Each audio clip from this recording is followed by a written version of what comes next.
Family court में तलाक की याचिका चाहे हस्बैंड के द्वारा लगाई गई हो चाहे वाइफ के द्वारा लगाई गई हो, फैमिली कोर्ट के द्वारा अगर तलाक की याचिका खारिज कर दी जाती है तो क्या ऐसी स्थिति में दोबारा से उसी न्यायालय में तलाक की याचिका लगाई जा सकती है? ऐसा ही मामला इलाहाबाद हाईकोर्ट में पहुंचता है। इसके बारे में कानून क्या कहता है और 22 सितंबर 2025 को इस मामले में जजमेंट आया है। अगर इसी प्रकार का मामला कोई आपके सामने चल रहा है या ऐसा कोई मामला आपने देखा है तो यह वीडियो आपके बहुत ही काम में आने वाला है, तो उस वीडियो को अंत तक आप जरूर से देखें। मैं मन सैनी एडवोकेट और आप देख रहे हैं मन तलल बिलो। वीडियो अच्छा लगा तो प्लीज इसे लाइक करें। अगर आप चाहते हैं कि ऐसे इंटरेस्टिंग वीडियो मैं आपके लिए बनाता रहूं तो प्लीज चैनल को सब्सक्राइब जरूर से करें। जो लाल बटन है उस पर टच जरूर करें जिससे मेरे को मोटिवेशन मिलता रहे। आगे बढ़ने से पहले मैं आपको यह बता देता हूं कि तलाक किन किन आधारों पर लिया जा सकता है। अगर हस्बैंड एंड वाइफ 2 साल से ज्यादा से समय तक अलग अलग रह रहे हैं तो डिजर्शन के आधार पर आप तलाक ले सकते हैं। और दूसरा है क्रूअल्टी, यानी ये जो ग्राउंड है वह पति पत्नी दोनों पर ही लागू होता है। अगर कोई पति या अगर कोई पत्नी आपस में क्रूअल्टी करते हैं, गलत व्यवहार करते हैं और आपस में दोनों की नहीं बनती है तो ऐसी स्थिति में क्रूअल्टी के आधार पर आप तलाक ले सकते हैं। अगर हस्बैंड एंड वाइफ में ऐसी कोई बीमारी है जिससे शारीरिक संबंध बनाने से वह बीमारी फैलती है तो ऐसी स्थिति में भी पति या पत्नी दोनों तलाक दे सकते हैं। अगर 7 साल तक दोनों में से किसी का अता पता नहीं रहता है तो यह मान लिया जाएगा कि उसकी मृत्यु हो चुकी है। इस आधार पर भी दोनों पक्षकारों में कोई भी पक्षकार तलाक ले सकता है।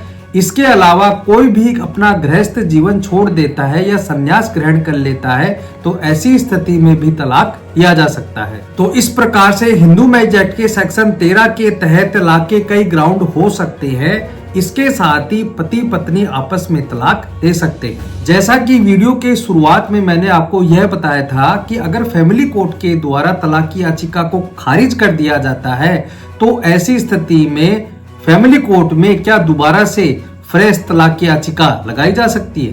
तो इस प्रकार का कोई भी कानून हिंदू मैरिज एक्ट में नहीं है। इस सवाल का जवाब हमें मिलेगा जब यह मामला इलाहाबाद हाई कोर्ट में चला जाता है। सिविल प्रोसीजर कोड में एक प्रिंसिपल है रेस जुडिकेटा। इसका मतलब ये है कि किसी इशू को लेकर 2 पक्षकारों द्वारा किसी न्यायालय में वाद दाखिल किया जाता है और न्यायालय के द्वारा उस वाद को खारिज कर दिया जाता है और दोबारा से उन्हीं पक्षकारों द्वारा उसी इशू को लेकर उसी न्यायालय में अगर वह दावा किया जाता है तो वह दावा नहीं चलेगा। इसी को ही कानून में रेस जुडिकेटा कहा जाता है। और यही सवाल है कि क्या दोबारा से उन्हीं इशू को लेकर फैमिली कोर्ट में तलाक की याचिका लगाई जा सकती है? अभी तक तो यह समझा जाता था कि यह रेस जुडिकेटा के शर्तों से पाबंद है। जब यह मामला इलाहाबाद हाईकोर्ट पहुंचता है तो इलाहाबाद हाईकोर्ट के द्वारा क्या क्या टिप्पणी की जाती है और क्या जजमेंट दिया जाता है। Chitrasi versus Rajnarayan Tripathi, matter under article 227 constitution of India 1261/2023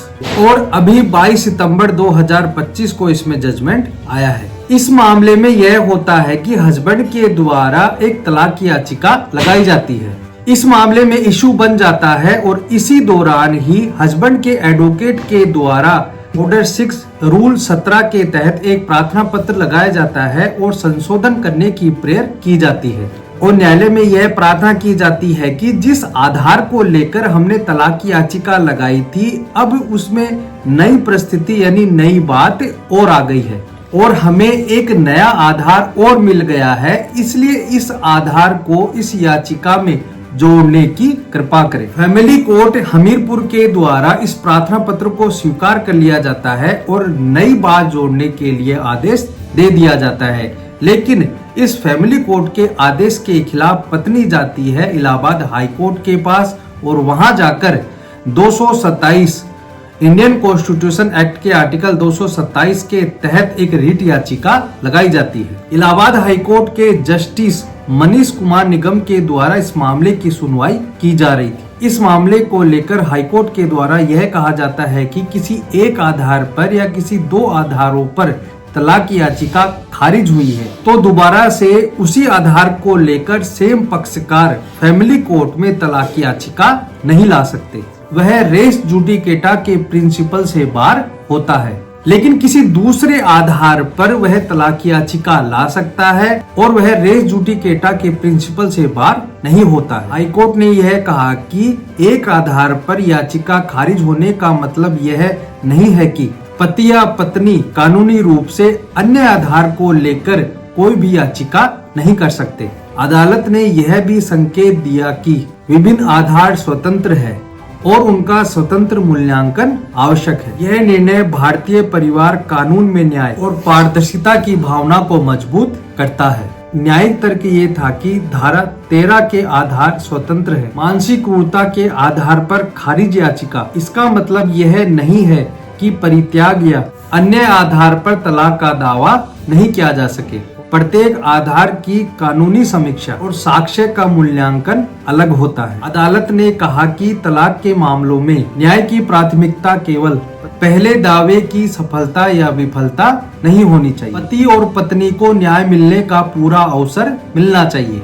अलग आधार पर कानूनी याचिका दायर करना कानूनी रूप से सुरक्षित व उचित है। हर तलाक की याचिका का स्वतंत्र मूल्यांकन किया जाएगा। अगर कोई याचिका खारिज हो जाती है तो वह दूसरी याचिका पर उसका प्रभाव नहीं होगा। निर्णय की निष्पक्षता और पारदर्शिता बनाए रखना आवश्यक है। साथ ही साथ पति पत्नी यानी दोनों के अधिकारों की भी बात कही।